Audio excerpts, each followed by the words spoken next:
la semana, el hombre más consultado del día. Es nuestro especialista en redes sociales, que además no es un especialista que mira las tendencias de moda o los tweets más retuiteados. Lo que hace Gallup es atisbar, es bucear en ese intersticio entre las redes y la política. Eso que ocupa hoy la tapa de todos los diarios del mundo, por el escándalo de Facebook y la ayudita que le dio a Donald Trump una consultora que robó ni más ni menos que 50 millones de perfiles de Facebook. ¿Es así, Luciano? Buenas noches. Hola, Ale, ¿cómo estás? Sí, Facebook, campaña sucia, fake news, Donald Trump, tenemos todo eso explicado al detalle y con unos videitos que están muy bien. ¿Cómo puede haber pasado, no? Es lo que mucha gente se pregunta. ¿Cómo puede haber pasado que empezamos a regalar nuestros datos, nuestra información, la foto de nuestros hijos, dónde vivimos, lo que hacemos, nuestros gustos y hasta lo que pensamos en algunos casos y no nos dimos cuenta, Galú?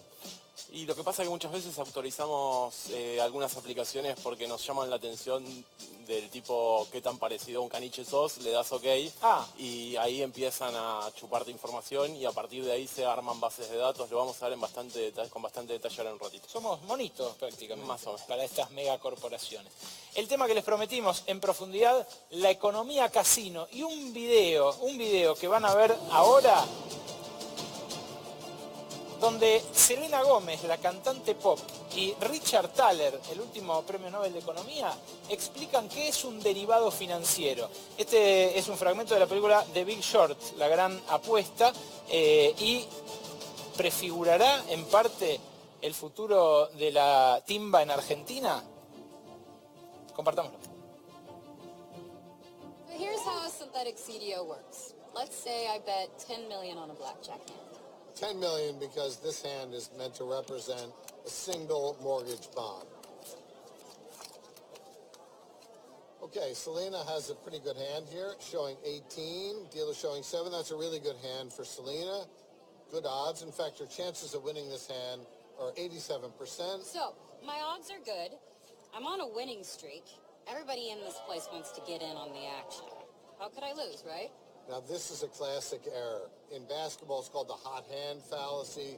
A player makes a bunch of shots in a row. People are sure they're going to make the next one. People think whatever's happening now is going to continue to happen into the future. During the real estate boom, markets were going up, and people thought they would never go down. So people who are watching and think that I won't lose will make a side bet. Now, this is the first synthetic CDO. I love Selena Gomez. Bet you 50 million she wins, and I'll give you a 3-to-1 odds. 3-to-1 odds? Okay, I'll take that bet. Now, somebody else is going to want to make a bet on the outcome of their bet. 50 million she wins. That will lead to synthetic CDO number 2. Hey, I bet you 200 million that lady in the glasses wins that bet. She probably will win, so I want great payoff. How about 20-to-1? Deal. And this will go on and on with more and more synthetic CDOs.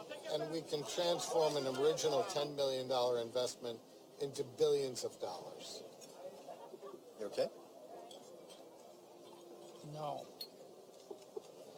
I actually feel pretty sick.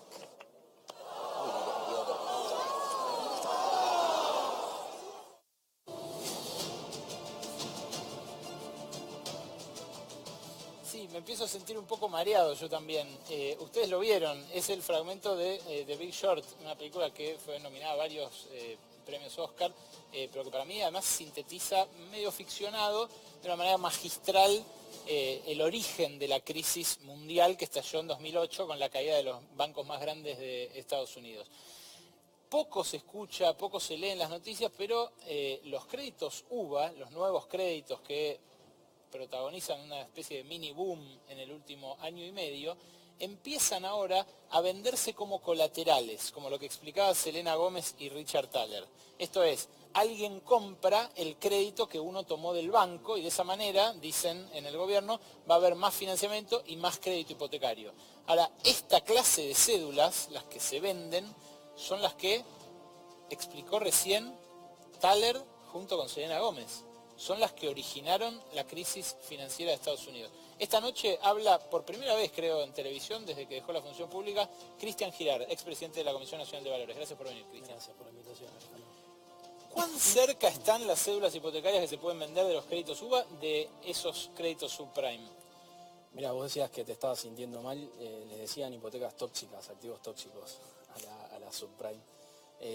Si avanza la reforma del mercado de capitales, tal como la está impulsando Macri y Caputo con todo su equipo y su bloque de legisladores, estamos muy cerca, porque uno de los puntos que busca reformar ese paquete de leyes que están enviando es el referido a la operación con activos que se pueden indexar y no pagar directamente en pesos, sino estar nominados en una unidad distinta. Este es el caso de las uvas. Esto en Estados Unidos sí generó un boom, porque esta película de hecho incluye otra escena en un club nocturno, en una especie de prostíbulo, donde hablan gente que está ahí, y trabajadoras sexuales, desnudistas, que dicen yo tengo 4 casas, 5 casas, todas se las expropiaron después cuando estalló la crisis. Sí, pero de hecho, sabés que en la previa estuve justamente leyendo un poco sobre la crisis de 2008 para refrescar los datos, y en la previa de la crisis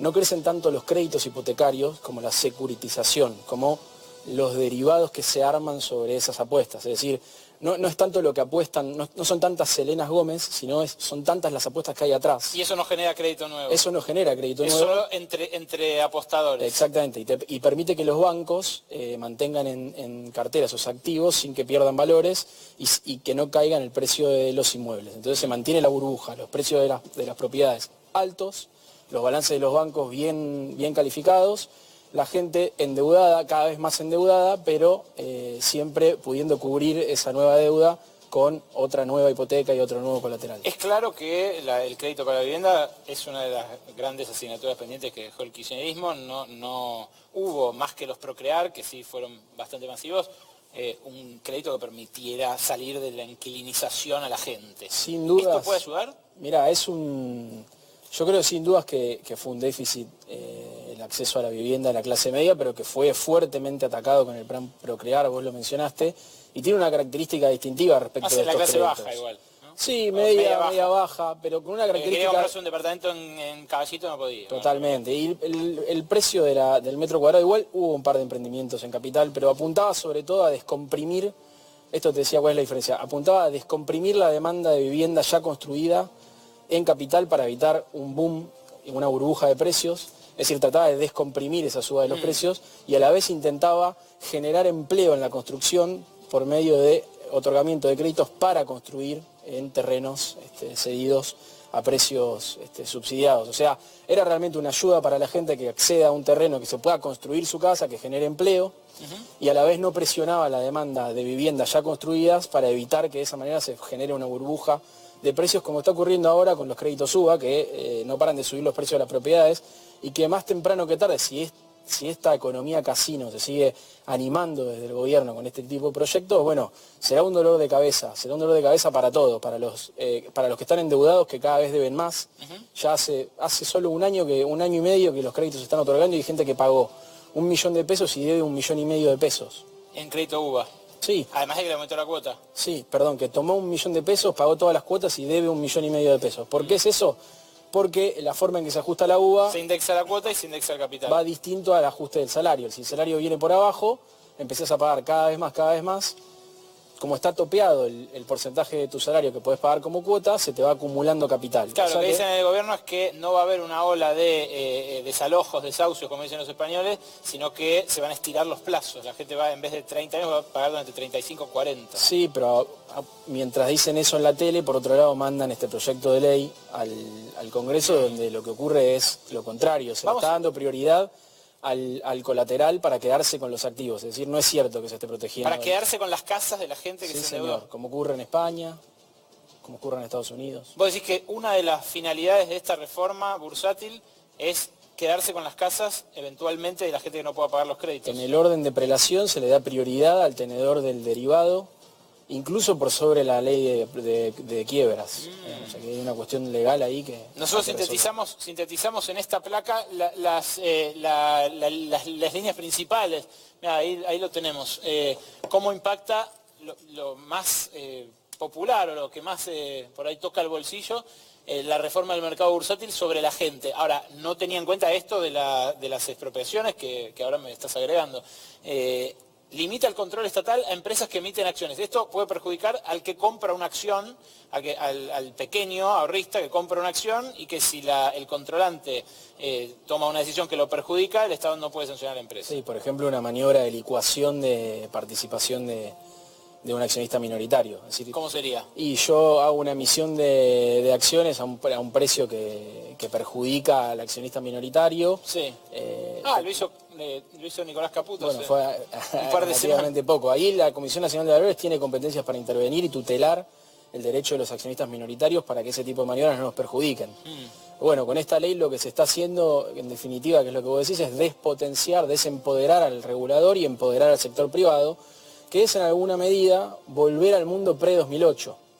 Y no es sorprendente porque el mundo pre-2008 es el mundo de la derogación de la ley que estuvo vigente en Estados Unidos hasta fines de los 90, que regulaba la actividad bancaria y financiera después de la crisis del 30, y que tras su derogación permitió a los bancos hacer al mismo tiempo actividades comerciales y actividades de banca de inversión, lo cual dio lugar a la aparición de los grandes bancos, JP Morgan Chase, Bank of America, y todos los grandes que hoy están dominando y gobernando, que casualmente el ministro que viene de la Champions League, como dijo el jefe de gabinete, viene de JP Morgan Chase, que es un banco hijo de esa regulación y que hoy en esta reforma del mercado de capitales nos propone volver a un mundo previo a la crisis de 2008. ¿No hay ningún beneficio que pueda tener la gente de que se agrande el mercado bursátil? O sea, que haya más financiamiento para las empresas. ¿Hace falta en algún punto, aunque vos no estés de acuerdo, esta reforma bursátil? Yo creo que no hace falta. Digamos, yo tuve mi paso como presidente de la Comisión Nacional de Valores y considero el mercado de capitales como un instrumento, una herramienta súper potente para impulsar un proceso de desarrollo. Es decir, se puede canalizar ahorro hacia inversiones productivas. Es fundamental que el mercado de capitales se desarrolle, que crezca la operatoria, pero tiene que estar orientado y tutelado hacia el financiamiento productivo. Si vos lo que tenés, digamos, el problema no es del mercado de capitales, sino del entorno que le genera la política económica. Sí, los apostadores de atrás de Selena Gómez no me cambian nada. Y claro, pero si vos tenés un Estado que anima que aparezcan esos inversores, esos apostadores, y bueno, vas a tener una economía que está funcionando con una especulación que se va divorciando del andar de la economía real. Y eso, más temprano que tarde, termina generando problemas por el canal financiero, primero, pero a la economía real después, como pasa en Estados Unidos, que después de 2008 todavía no logra recuperarse de la crisis. Los otros dos aspectos que destacamos en la placa son la apertura, por un lado, a los capitales extranjeros y por el otro, la disparada de los colaterales, esto que explicábamos al principio. La apertura, que desregule operaciones con el exterior, ¿nos expone mucho a un tequilazo como en los 90 o a una crisis rusa, sudeste asiático? Mira, sin dudas la apertura financiera aumenta el grado de exposición a los ciclos globales. Entonces ahí esa es la típica de, bueno, alguien se estornudó en México y vos te pescaste la gripe. Bueno, la crisis del tequila, o lo mismo con el sudeste asiático a fines de los 90. La verdad es que en la medida en que ellos avancen con esta apertura y esta desregulación, lo que vamos a tener es una economía que se empieza a parecer mucho más a esos territorios donde el capital financiero se mueve más libre y la economía argentina va a irse pareciendo cada vez más a una economía offshore. Y esto no es menor porque detrás de esto va a venir la reforma impositiva donde van a querer bajar impuestos. Entonces, si vos mirás lo que hizo Estados Unidos durante los 90, que yo te digo, Toto Caputo es hijo de esa regulación y es lo que nos está proponiendo, es justamente convertir a Estados Unidos en el país, en la plaza offshore más grande del planeta. Ya lo mencionaste al ministro de Finanzas y antes de despedirte quiero preguntarte sobre sus denuncias. Ahora vas a escuchar una en boca de Noé Barral Ligera, pero que un ministro tenga la cantidad de compañías offshore que tiene y que por ahora no haya tenido que darle explicaciones a la justicia, mientras que muchos funcionarios de la administración anterior están procesados en una causa como dólar futuro. ¿Cómo lo lees? ¿Cómo lo interpretas?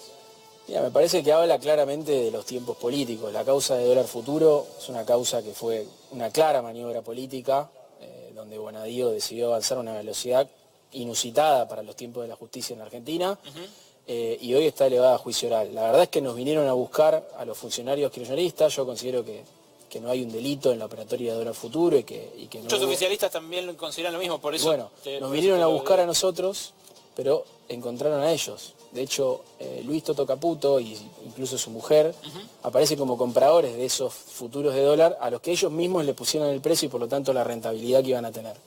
Y lo hicieron antes de asumir sus funciones, es decir, en reuniones informales. Todo esto está documentado, está en la causa, me parece que no hay mucho para ver. Ahora, ¿qué pienso yo de que un ministro tenga tantas empresas offshore y tantas causas abiertas?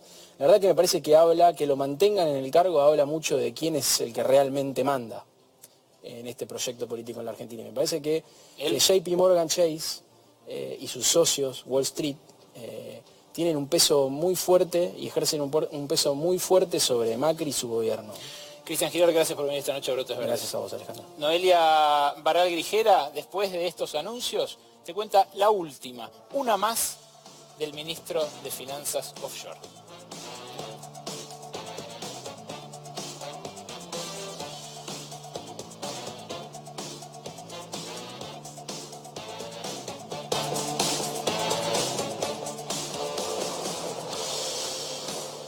Grupo Adrián Mercado presenta Expo Capipe Gas y Petróleo 2018, la exposición industrial más importante de la región patagónica, integrando la cadena de valor tecnológico del sector hidrocarburos. Del 11 al 13 de abril en el Espacio Duam, Neuquén. Invita Grupo Adrián Mercado.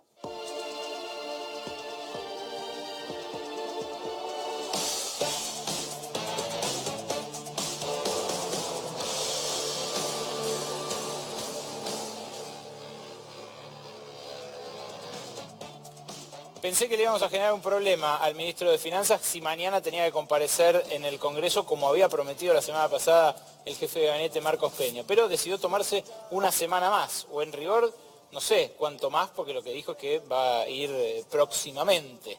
¿Es así, no es? Así es, Fernando Andrés dijo hoy, ¿no? El secretario general de la Presidencia va a reagendar la visita al Congreso, va a ir próximamente, se esperaba que responda sobre el proceso de endeudamiento de la Argentina y también sobre las vinculaciones con firmas offshore que están saliendo a la luz en investigaciones periodísticas. Cuando dice están saliendo, Noé usa el gerundio correctamente, porque en este momento, mientras brotan nuestros brotes verdes, ella te va a contar la última, una más del ministro de Finanzas. Bueno, tenemos que hablar, Ale, nuevamente del fondo Axis, este fondo de inversiones que fue creado por el actual ministro de Finanzas, Luis Caputo, en 2012 en la Argentina. El fondo Axis quedó en el centro de una causa judicial cuando apenas asumido el gobierno de Mauricio Macri, la ANSES, a través del FGS, del Fondo de Garantía de Sustentabilidad, salió a comprarle BACS al mercado, pero por primera vez utilizó un intermediario y ese intermediario terminó siendo Axis, que según información oficial de la propia ANSES terminó cobrando 540.000 pesos en comisiones que no era necesario que sean pagadas al fondo Axis porque la ANSES podría haber comprado las LEVAX sin tener ningún intermediario. Bueno, por eso hay una causa judicial que llega al ministro Caputo porque justamente Axis fue creado y administrado por él. ¿Qué pasa ahora? ¿Qué es lo que surge ahora a partir de nueva información? Bueno, el fondo Axis, en esta placa que te vamos a mostrar ahora, informó a la Comisión Nacional de Valores, a la CNV, que al cierre de su ejercicio en 2017 había comprado el bono a 100 años. Un bono a 100 años por el cual también está siendo investigado el ministro Caputo. Ahí lo vemos, ahí vemos el detalle de esto. Esta es la rendición de cuentas que hace como Fondo Común de Inversión a la Comisión Nacional de Valores, Axis. O sea, por una obligación de brindar la información a su público inversor, exactamente, tiene que contar en qué invierte. Lo curioso es que este bono es el bono que el año pasado con bombos y platillos emitió el propio fundador de este fondo. Exactamente, y es un bono por el cual Luis Caputo está siendo investigado porque fue denunciado por la tasa que va a pagar el bono, que es de un interés de 7,9 a un plazo que llamó mucho la atención en ese momento, un plazo de un siglo, la emisión de un bono. Bueno, ahora Axis reveló que compró este bono a 100 años. Claro, es un negoción el bono a 100 años porque ese 7,9 es como que congela la mala imagen que tiene hoy la Argentina en términos financieros durante 100 años. Claro. O sea, cada año hay que pagar el 7,9 de ese bono, aunque nos vaya mejor y empecemos a estar mejor reputados y baje la tasa de interés. Exactamente, es una causa que estaba siguiendo el juez Ariel Lijo, pero la semana pasada se la remitió a Julián Ercolini. ¿Y por qué se la remite a Julián Ercolini? Porque Ercolini está investigando otra pata de esta historia, que es que el fondo Noctua también compró el bono a 100 años. ¿Te acordás, Ale? Esto lo contábamos en el lobby, en Radio con Vos, el año pasado. Sí. Noctua, un fondo que según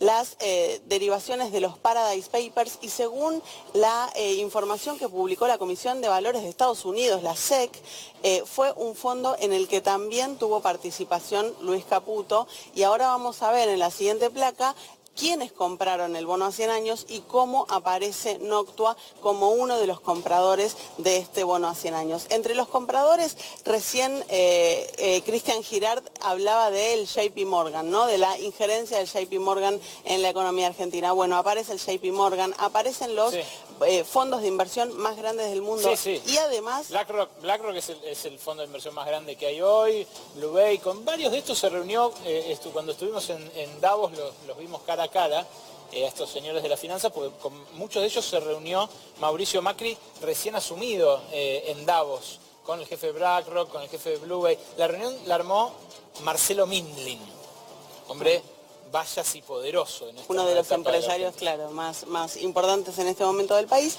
Bueno, y también en este bono a 100 años, no solo lo compraron todos estos fondos de inversión, que son los más grandes del mundo, sino también lo compró Noctua, un fondo vinculado a Luis Caputo. Él desmiente que haya tenido acciones, más del 70% de las acciones de Noctua, pero los documentos de la Comisión de Valores de Estados Unidos dicen otra cosa. Sobre esto y sobre otras cuestiones vinculadas al proceso de deuda, le querían preguntar los diputados y senadores que lo esperaban mañana en el Congreso, porque ¿quién había prometido que iba a estar Luis Caputo en el Congreso? Bueno, Marcos Peña, la semana pasada cuando estuvo en diputados, si querés lo escuchamos, por favor, cómo le prometía a los aliados peronistas del gobierno que iba a ir Luis Caputo a dar explicaciones al Congreso.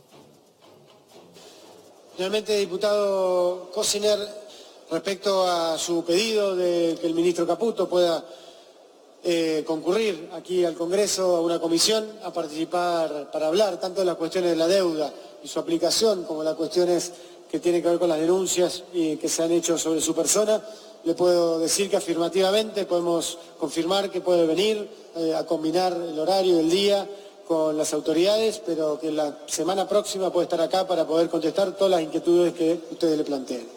Muchísimas gracias.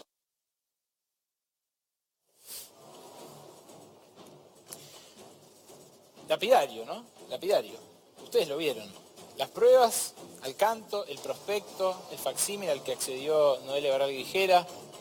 Tenemos un fiscal federal acá para charlar en la segunda media hora del programa, así que por ahí conseguimos rápido que alguien busque justicia respecto de esto.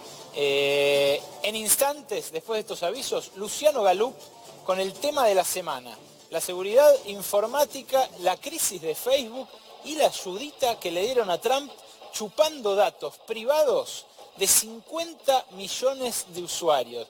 Antes de poner un me gusta, pensalo bien, porque no sabés a quién puede llegar a beneficiar. En instantes.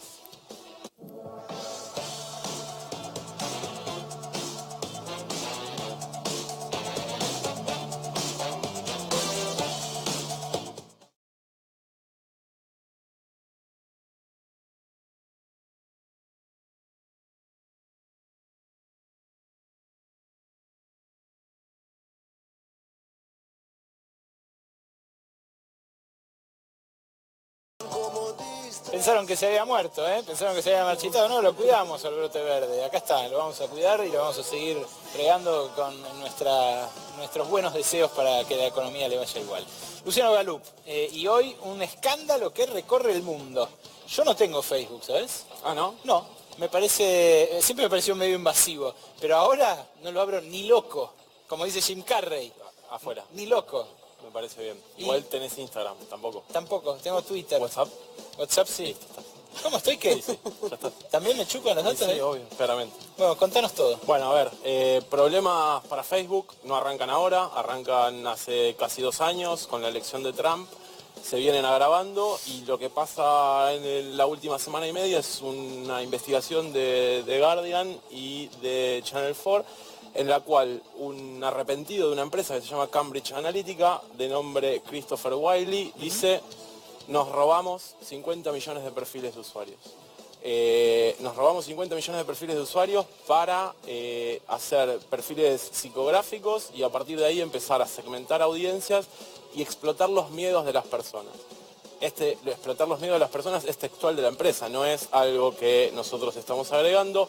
Gran parte de esa información se utilizó para segmentar audiencias y explotar los principales temores que tenían en relación a la campaña presidencial en Estados Unidos del año 2016, para así tratar de incidir en la opinión pública y electoralmente para beneficiar a Donald Trump. Algo me hace pensar que en un gobierno como el nuestro, que accedió al poder a través de una campaña con presencia en redes sociales como nunca, algo los miedos y las pulsiones y las sensaciones también se explotaron, porque así lo recomienda Jaime Durán Barba en su libro, ¿no? Sí, es que en realidad la microsegmentación es una estrategia básica de la comunicación política, no es algo que sea ilegal per se. Ahí hay un tema que es cómo accedes a los datos. Ahí tenemos en una placa efectivamente a Christopher Wiley, que es la persona de la que estamos hablando, y también estamos viendo ahí un poco cómo funciona esta idea de la microsegmentación, ¿no? Tenemos un público masivo al cual nosotros queremos empezar a achicar en clústeres más chiquitos para poder hablarles de temas que les interesen. Te decía, Ale, no es ilegal hacer eso. Pero ¿para qué es bien la microsegmentación? Porque pasa que a veces yo googleo una quinta en San Antonio de Areco y después cuando entro a La Nación aparecen propagandas de quintas en San Antonio. Eso es microsegmentación aplicada. ¿En política cómo es? En política funcionaría, llevado a la campaña electoral de Estados Unidos, miembros del Club Nacional del Rifle, de la Asociación Nacional del Rifle, que tienen miedo de que les prohíban el uso de armas o que hagan que haya registro para el uso de armas. A toda esa gente vos la seleccionás, la juntás en un clúster y después les mostrás publicidad de tu rival político diciendo que efectivamente va a controlar las armas, los va a perseguir, se las va a sacar. Esa parte de la campaña tiene que ver con prácticas de campaña sucia, que es lo que se terminó demostrando, pero aparte tiene que ver con poder llegar a construir esas audiencias a partir de perfiles psicográficos. Tenemos 2 videitos, si querés. Sí, ahí la duda que me surge es, una cosa es que uno participe en un focus group y le paguen y diga, bueno, estoy acá, y otra es que se los roben. Bueno, la clave ahí es de cómo se consiguen los datos, y el escándalo con Facebook es que permitió que se filtren 50 millones de perfiles a partir de una aplicación de terceros, esas aplicaciones que les ponemos a veces, esto que decíamos al principio, qué personaje de Friends soy, o qué tan parecido a Brad Pitt soy, o ese tipo de aplicaciones muy tontas. Una aplicación de ese tipo que invitaba a usuarios a formar su perfil psicológico, participaron 250.000 personas de ese experimento. Esas 250.000 personas abrieron la posibilidad de que la aplicación chupe la información de 50 millones de usuarios. Lo ilegal es eso, lo que se está discutiendo hoy es la apropiación de datos, no de los 250.000 que participaron desde sus perfiles aceptando la aplicación, sino la de todos los amigos y toda la red de amigos de esos perfiles. A ver cómo funcionó, mostranos el videito que prometimos.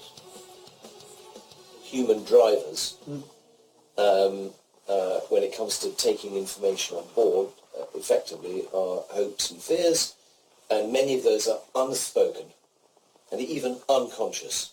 You didn't know that was a fear until you saw something that just evoked that reaction from you. Right.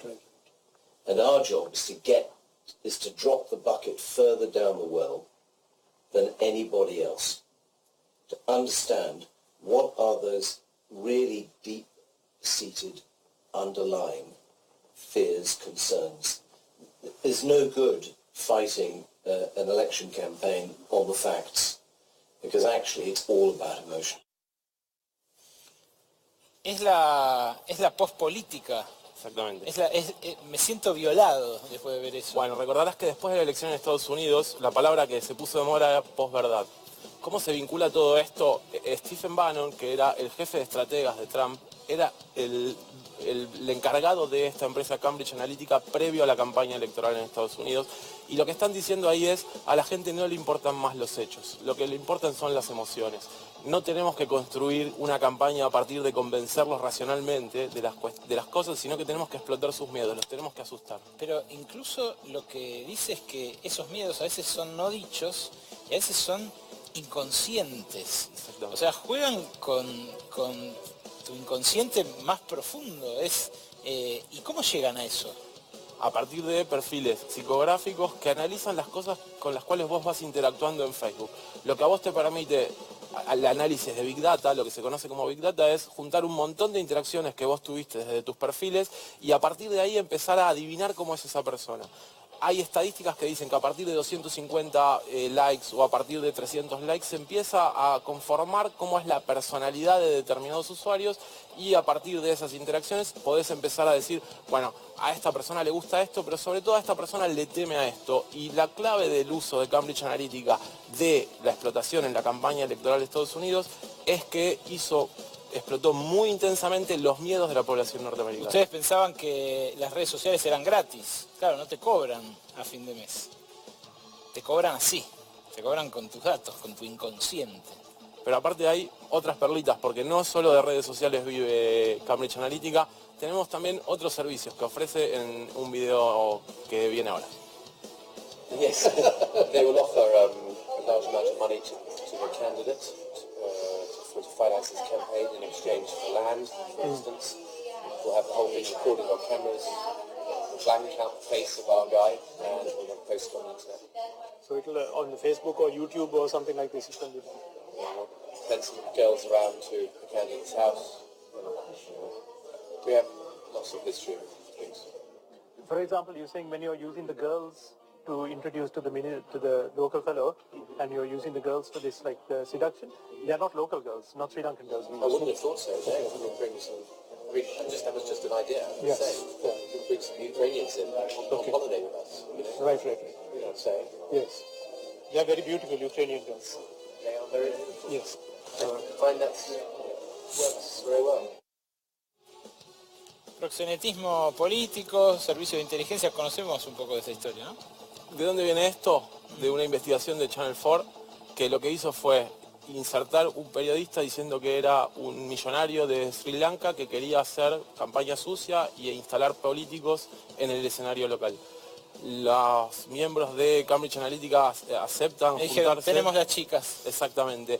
El que veíamos ahí se llama Alexander Nix. Es el presidente, la máxima autoridad de Cambridge Analytica, y es un personaje que se hizo famoso post-2016 y dio charlas TED alrededor del mundo. Excelente. El que ofrecía a chicas ucranianas para plantarle a candidatos y hacerles cámaras ocultas y después distribuirlas en Facebook y en YouTube, era el presidente de la empresa. Es Black Mirror, para los que no vieron la serie inglesa también se las recomiendo, es eso, ya llegó, ya no es futurista. Y esta empresa, en la investigación de Channel 4, lo que sale es que esta empresa trabajó en otros lugares, aparte en Estados Unidos, tuvo una fuerte influencia en el Brexit, tiene oficinas en Brasil y... Además siempre trabaja para los malos, ¿no? Para los más malos. Trabaja para los que pueden pagar, que generalmente son los que más recursos tienen, te diría. Son, ahí, y también, no está en el video, pero Channel 4 informa que la empresa trabajó en Argentina. Eso no está probado y no se sabe para quién trabajaron en Argentina. Ya vamos a averiguar. Pero es una información que da Channel 4 como verídico. Sí, yo lo leí y ya averiguaré, como dijo el detective Guarani. Gracias, Galup. Un gusto. Nicolás Gandini tiene otro informe que para nosotros es un lujo. Hasta ahora ustedes no lo vieron aquí en este segmento, en Brotes Verdes, pero es el hombre que más sabe de energía en la Argentina. Pasa, Nico, pasa como en tu casa. Adelante. Bienvenido a Brotes Verdes y contanos. Bienvenido. Un placer. Las privatizaciones que prepara el ministro Juan José Aranguren. Exactamente, es como una especie de antesala en una atmósfera de reconfiguración del mapa de poder del sector energético. Y alguien puede decir, che, ¿por qué es importante esto? Bueno, porque en el sector energético tenés a los empresarios más importantes de la Argentina. Está Pablo Roca, está Eduardo Nequian, está Marcelo Milling, está YPF. Y lo que está pasando en este momento, todavía por ahí no se alcanza del todo ver bien, es que el Estado, que en su momento fue avanzando por ahí durante el gobierno pasado en el control del sector energético de la generación de energía, transporte de electricidad, lo que está haciendo es se está retirando. Cuando el Estado se retira, lo que está haciendo es dejando oportunidades para el ingreso de importante cantidad de jugadores que están a la espera de decir, bueno, espera, ¿qué vas a vender? ¿Vas a vender Transener? Bueno, entonces hay una serie de empresarios que está tratando de posicionándose, esperando que el Estado lance la licitación para empezar a vender esos activos. Aranguren dijo ya que va a vender Transener, que es la transportadora de alta tensión, para el que no la conoce, de energía. Mindlin no puede comprar, Mindlin ya se compró todo, no puede comprar porque ya tiene la mitad y no puede controlar todo. No, Mindlin es el dueño de Pampa Energía, tiene el 50% de Citylec, que es la controlante de Transener, y no puede tener mayor participación. Lo que pasa es que ahí se abre lugar para Pérez Compán, que es un grupo muy importante. Acordate que Pérez Compán fue hasta el año 2003 el grupo energético más importante. Claro. ¿Qué está haciendo? Bueno, tratando de reconfigurarse, rearmarse para interesado en entrar de vuelta a ese negocio. Ahora, también puede jugar, si se quiere, Nicolás Caputo, que es accionista de Central Puerto. Nicolás Caputo, muy poca visibilidad, pero es uno de los accionistas fuertes de Central Puerto, que es la segunda empresa eléctrica de la Argentina, que también podría jugar ahí si es que lo quisiera. O puede jugar, también, ¿por qué no?, el grupo Ornequian o otros actores como Alejandro McFarland, dueño de Camusi. Este es el mapa real del sector energético, digamos. O sea, y como hay oportunidades, como hay activos que están en venta, lo que está pasando es que hay un reacomodamiento. A ver, al mismo tiempo está pasando esto también, Aranguren lo que está queriendo es que YPF, que es la empresa controlada por el Estado, venda Metrogas. Metrogas es la empresa de gas más importante de la Argentina. ¿Hoy siguen los británicos ahí? No, hoy está controlada por YPF. Ahora, el ministro lo que dice es, según la ley, si uno la aplica a rajatabla, YPF, que es una productora de gas, no puede tener control de una distribuidora de gas. Entonces, YPF tiene que salir de ese negocio. Tenemos unas placas para ordenar esto. ¿Cuánto y qué y por cuánto quiere vender Aranguren? Aranguren quiere vender, y lo vamos a hacer en una placa ahora. A ver. Fíjate ahí, esto es una primera... Transener ya lo dijimos. Transener, 6 centrales termoeléctricas. Transener le generó el lío con los radicales, que no quieren mandar una carta pública. Que no, exactamente, los radicales no quieren. ¿Las centrales termoeléctricas cuáles son?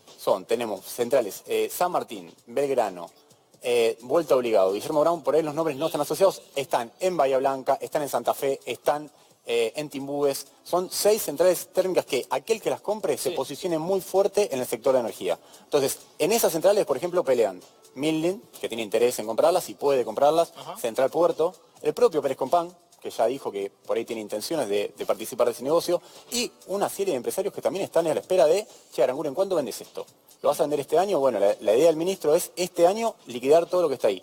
Después tenés activos en el área nuclear, no las centrales nucleares, pero sí empresas subsidiarias. Esto, esta semana publicó Fer Cracovia, que en Página 12, que se están vaciando. Bueno, hay una idea del Estado de reducir su presencia en el sector nuclear. El sector nuclear es el único que es 100% estatal, por una cuestión estratégica. Sí, alguien podría decir que, y lo que piensa el ministro, que por ahí hay empresas privadas que lo pueden administrar de forma más eficiente.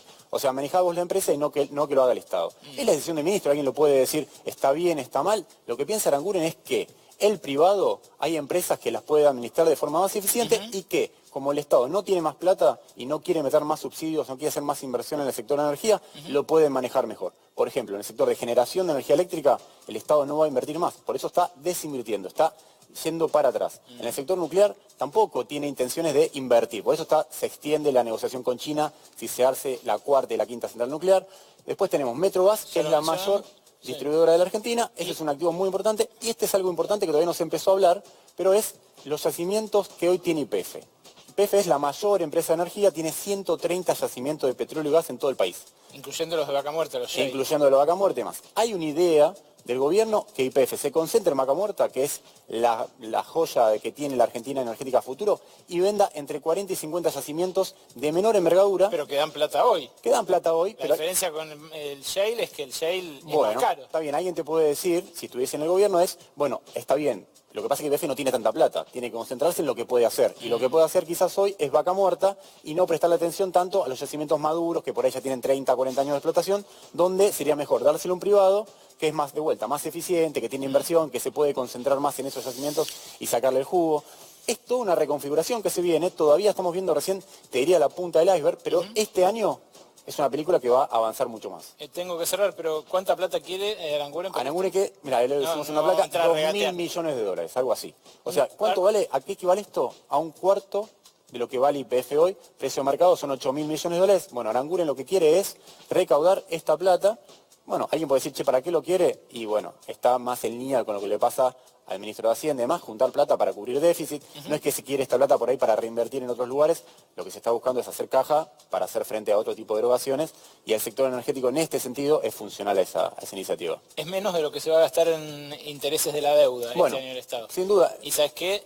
Se acaba de gastar 1.200 millones de dólares el Banco Central en 10 días para intentar frenar la corrida del dólar, que yo no la vi en casi ninguna etapa de diario. Bueno, es que hay una cuestión también que te juega lo ideológico. Aranguren está convencido, y Macri también, que el Estado tiene que salir para dejar lugar a inversores privados. Y es verdad, la Argentina tiene, Ale, 10 empresas de energía que te concentran, yo qué sé, el 70-80% del negocio energético. Y la verdad que eso no es sustentable y no es consistente a largo plazo. Vos deberías poder convocar a empresarios locales, internacionales, que metan inversión genuina. Ahora, lo que cree el ministro es que esto es una plataforma para que eso pase. Si eso pase, no sé, bueno, no sé, pero el objetivo es que el Estado no tiene la plata, no hay empresarios locales, hay que buscar nuevos empresarios para que inviertan. Esta estrategia va en esa dirección. Yo ya la escuché, una vez ya la escuché. Este hombre es el que más sabe, de vuelta lo digo, el que más sabe de energía. Escúchenlo, está acá en C5N y va a estar nuevamente acá en Brotes Verdes. Gracias, Nico, por venir. Un placer. En instantes, después de estos avisos, se sienta acá en esta mesa con nuestro brote y le hacemos un cafecito a Federico Delgado, el fiscal federal más interesante que tiene Comodoro Pi. Analizamos con él la crisis de una justicia a la que ya no le cree nadie, ni los oficialistas ni los opositores. En instantes. Muchos invitados y nosotros no, mientras nos enfrentan como...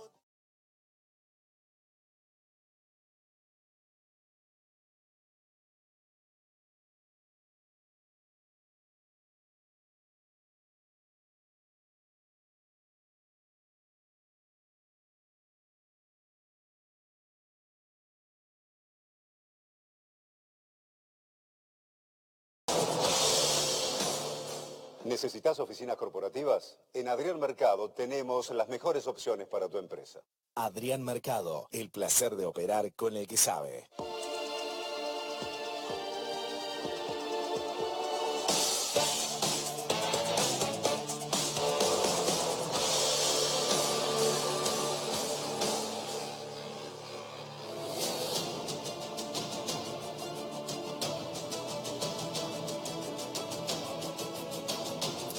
A la justicia ya no le cree nadie. Hay dos informes que explican esto, que muestran esto, que reflejan esto en base a encuestas del año pasado. Uno de ellos lo hizo Management and Fit, que muestra, vean ustedes, la confianza que le tenemos a los jueces, los argentinos. Esto lo acaban de preguntar, lo acaban de preguntar. ¿Cuánto, o sea, fines del año pasado, cuánto confía en la justicia? Nada, 49,2%, poco, 32,9%, algo, 15,2% y mucho, 2,3%. O sea, el 98% de la gente no confía en la justicia como debiera, siendo que la justicia provee un bien público como pocos, que es tratar de contener las tensiones entre nosotros. Gracias por venir, Federico Delgado. Gracias por invitarme. Federico Delgado es un fiscal federal, uno de los 12, pero además es politólogo y además se dedica a pensar estas cosas. Escribió este libro, que a mí me resultó revelador, La cara injusta de la justicia, junto con Cata Delia, y ahí hay algunas pistas de por qué llegamos a esto. Ahora, ¿vos crees que se lo tienen merecido? Absolutamente. Ese descrédito. Descrédito, pero absolutamente, porque son los hechos, digamos, es un país donde la regla es la impunidad, no solo en materia de corrupción, digamos. La gente le roban la billetera en el subte y no se sabe quién fue. A la gente le roban una goma del auto que lo dejó en la calle y no se sabe quién fue. La Argentina es un país que está saqueado desde hace por lo menos 30 o 40 años y no hay uno solo en cana. Digamos, no hace falta ser un sociólogo y buscar datos duros. Es mucho el 2,5. Porque creo que son los beneficiarios, digamos. Fue un poco como, digamos, lo digo tristemente, irónicamente, y tratar de reírse uno mismo, que siempre es bueno, pero me parece que el 2,5 son los beneficiarios. La justicia claramente no funciona. Y no funciona porque no quiere funcionar, porque no la dejan funcionar los políticos, porque está mal diseñada y una reforma le serviría para funcionar. A mí me parece que hay...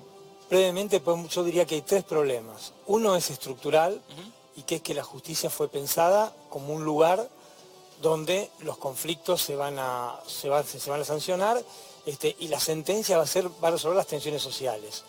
Pero desde que se formó el Estado argentino, nuestra justicia, lejos de ser dejó de cumplir ese rol, se transformó en parte de la política partidaria que debe controlar. Entonces eso es letal, porque ¿cómo en parte? Claro, la política la justicia en vez de controlar la política es parte del juego político. Lo desarrollamos bastante en el libro. Sí. Entonces, por esa razón es que la justicia tiende a acompañar a los oficialismos, tiende a ser feroz con esa misma gente cuando dejó el poder, tiende a muñequear las causas, tiende a ser muy feroz con los débiles y muy suave con los fuertes. Digamos, ese es un problema estructural. Después hay un problema gravísimo que tiene que ver con un atraso tecnológico y con un atraso cultural que tiene la justicia, que sigue trabajando de una manera medieval. Nosotros citamos con telegrama, usamos el fax, digamos, y para abrir una cuenta de Facebook oficial es una tragedia administrativa. Bueno, igual menos mal, porque es lo único que le falta, ¿no? Digamos, pero perforado. No, pero es casi una herramienta que hoy en día para descubrir trata de personas, no tener Facebook, no utilizar Instagram, es casi buscarlo ciegas. Mirá. Es muy difícil. Claro, y ustedes básicamente lo que hacen es corrupción, trata de personas, lavado de dinero. Seguimos con el viejo rubro 59, nosotros buscando, digamos. Que no existe más. Que no existe más. Entonces estamos muy atrasados con eso. Y además, bueno, tenemos que como el sistema de selección de magistrados, de fiscales y en general de los chicos que algún día aspiran a ser jueces o fiscales, saben que los concursos tienen una parte escrita y una parte no escrita. La parte escrita apunta a la meritocracia, pero la meritocracia hay que acompañarla de rosca. Rosca es acomodo, amiguismo, afinidad ideológica, etcétera, etcétera, etcétera. Esos 3 factores, el estructural, el cultural, digamos, y la matriz de los problemas de selección que tenemos, el resultado que arrojan básicamente es una justicia que no lo quiere nadie. Digamos, y la prueba empírica más fuerte es que es cada vez peor el proceso de degradación. Ahora los jueces van a televisión a tratar de explicar y defender sus sentencias, digamos.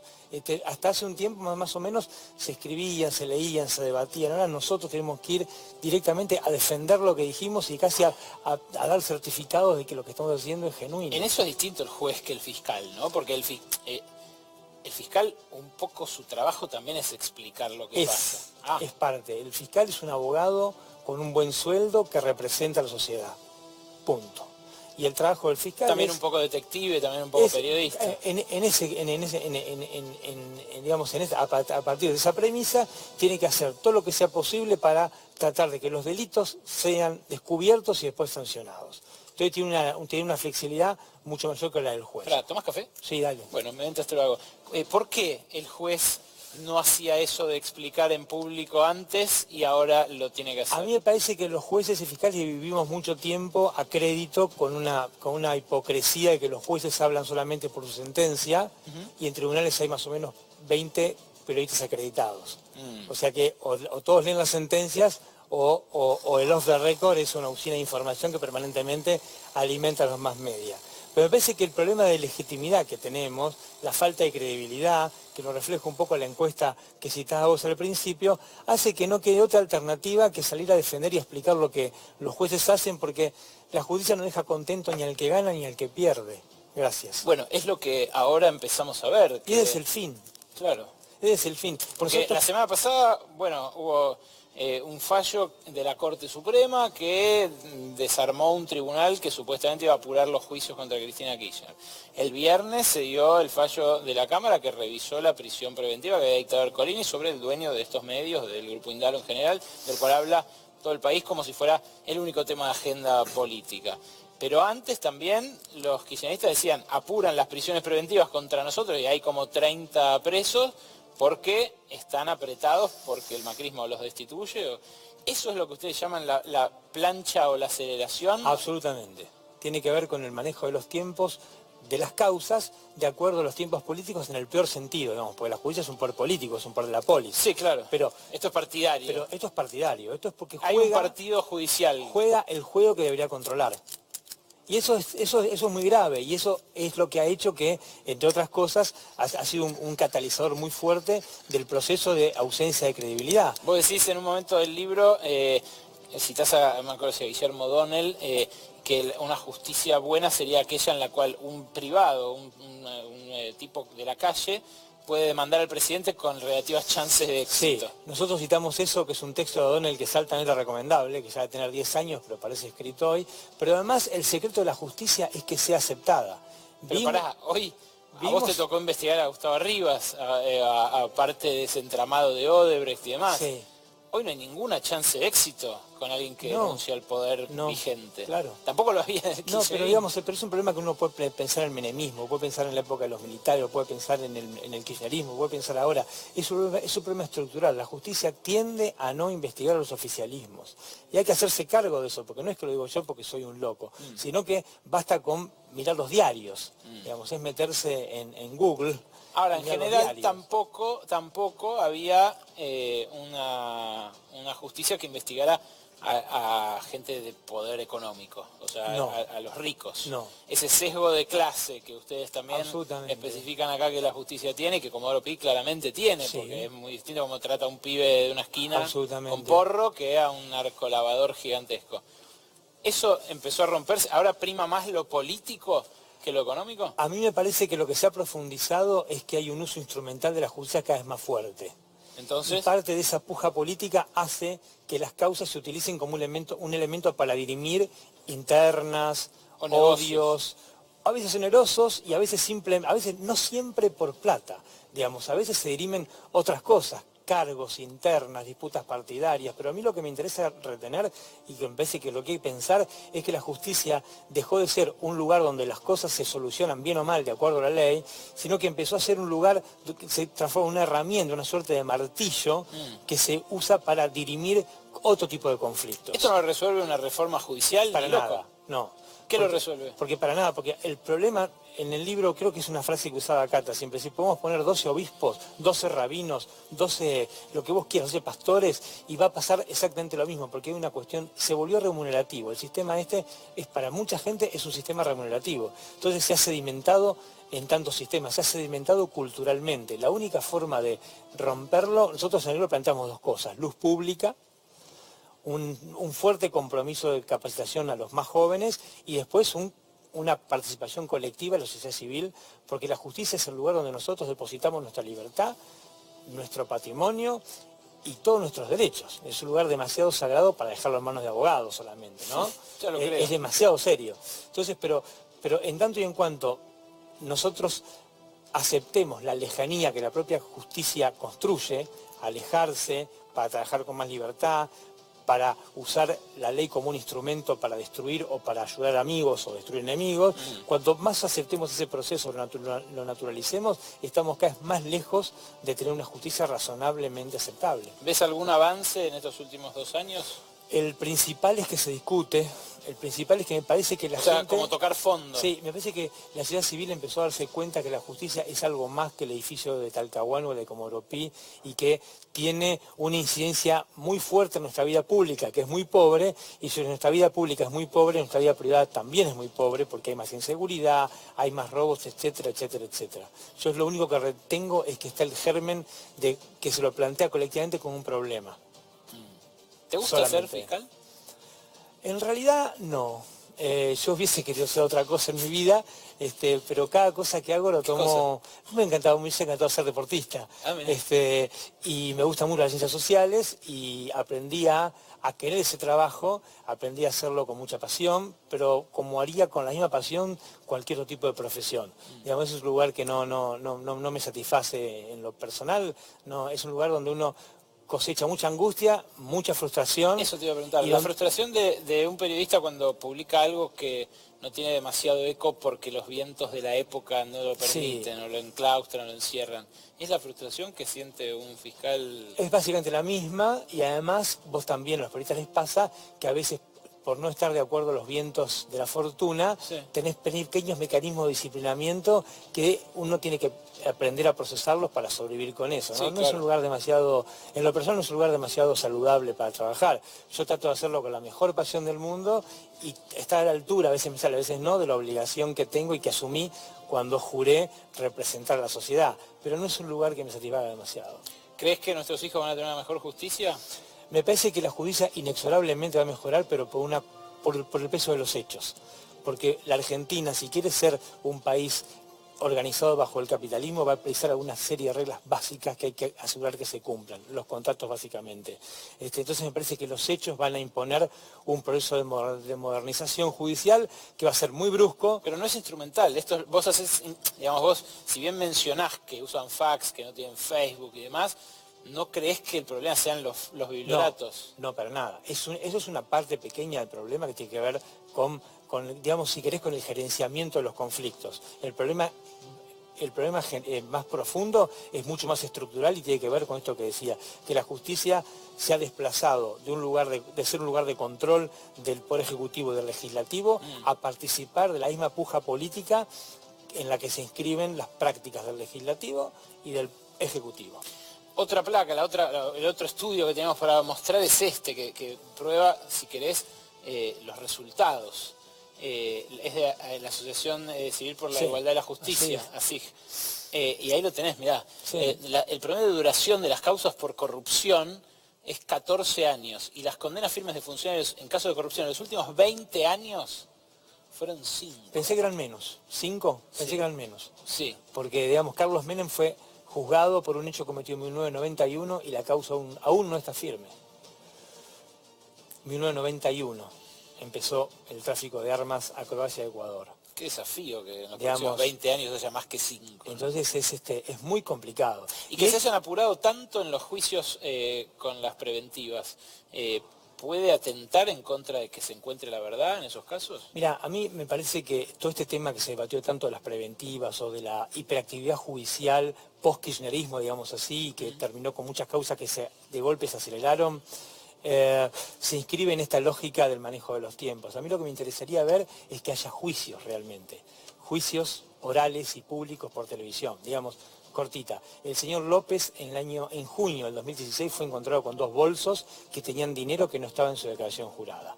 Eso significa que había que juzgarlo y preguntarle de dónde sacó ese dinero que no había declarado. Ese juicio oral no puede ser muy complejo. López desde ese 14 de junio, 16 de junio, está casi en condiciones de ir a un juicio oral. Estamos en 2018. ¿Vos viste el juicio? No, ¿y por qué? Yo tampoco. Porque la justicia argentina me parece que tiene otro rasgo terrible, que es que no enjuicia, somete a proceso a las personas. Las deja 10, 12, 14 años procesadas. Bueno, Vudú pero no hace los juicios orales. Vudú estuvo procesado desde 2009. Por algo que el juez Torres lo citó apenas cambió el gobierno en un par de meses. Es así. Es una denuncia. Yo pedí que se investigue a Vudú por los autos esos cuando en el año 2009, creo que era en septiembre-octubre, y lo citaron a que dé explicaciones en el 2016.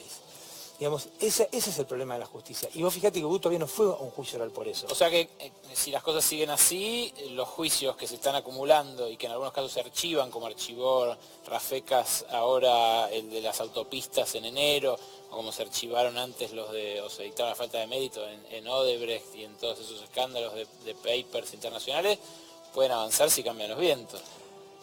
Yo no sé si, porque cambian los gobiernos y lo que avanza es la primera etapa del proceso, que es el procesamiento y la prisión preventiva, pero el juicio, que digan culpable o inocente, 10 años de prisión, se va a su casa y le pide perdón, ¿cuántos viste?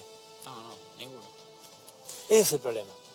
Federico Delgado, gracias por venir a Brotes Verdes. Gracias por invitarme. Antes de irnos, quiero mostrarles una cosa de Luciano Galup. El Fondo Monetario, la jefa del Fondo Monetario, Christine Lagarde, dijo que le parecía asombroso lo que estaba haciendo el gobierno argentino con la economía.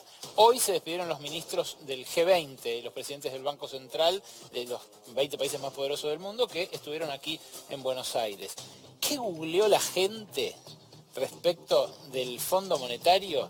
Ahí lo tienen. Esto es lo de Twitter. Perdón, explícalo vos, Lucho. Ahí tenemos las 20 palabras más usadas en tweets en Argentina alrededor del tema Fondo Monetario. Obviamente las primeras son Macri, gobierno, Argentina, pero ya después ahí entra lo que vos decías. Asombrosos, los primeros, directora, después ahí ya viene ajuste. En líneas generales se destacó mucho esta cosa de que para el FMI son asombrosos la situación argentina alrededor del gobierno Macri. Pero sigue teniendo una imagen algo negativa del fondo, ¿no? La conversación fue principalmente, en las palabras, fue principalmente negativa en la nube que se forma y sobre todo a partir de esta idea de que volvió a América Latina, del ajuste y el elogio a la política económica del gobierno. Notable.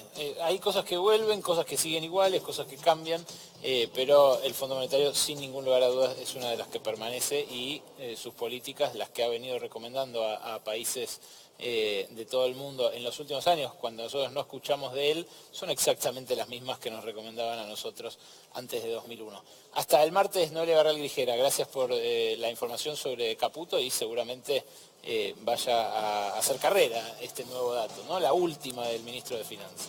Veremos cómo repercute. Nos vemos el martes, Ale. Y a ustedes gracias por estar ahí. El martes que viene, a las 10 de la noche, nuestra cita aquí en C5N es Brotes Verdes. Buenas noches. Muchos invitados.